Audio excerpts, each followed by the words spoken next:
Одоо гүний үс гаргах гэдэг зүйлийг одоо энэ манай өвөө Батуй гэдэг хүн тайлбарлаж байна. Мастагтаа тон намын сайхан улиралд одоо малаа ойч ол хангаа бас давхар тавьж ард түмэнтэйгэн цайлах атоогоо баярлуулж тий ингэж одоо надаагаа баярлуулж байгаа. цаа исивэн дээр надад идэватаан тавиад түмэнтэйгэн цайлаад одоо ингэ сүүгэн салцсан.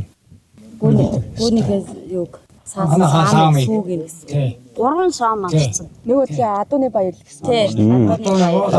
Уул хангаагаан баярлуулж байгаа. баярлуулж байгаа. Хамаа ингэж өргөж хангаатай баярлуулж ингэж өргөж. Гүний хасаамыг одоо өргөж байгаа бай. Тий, өргөж. Энэ асуудал чинь яг хідэнээс ингэж Энэ Монгол яс ер нь дээр хүнээс насны дээд өв дээдсээс л олон жилийн асуудал байна. Нөгөө хангаа Одоо самаа өргөчөөд гэртээ орж махаа аваад идэн дууран өргөн. тий. Тэгээ одоо нэг чинь жил одоо бар нохоо хоёр байдий. Тэгээд одоо хойд руусэн бол бар дээр тавьж тамаа найр гэж үл тийд.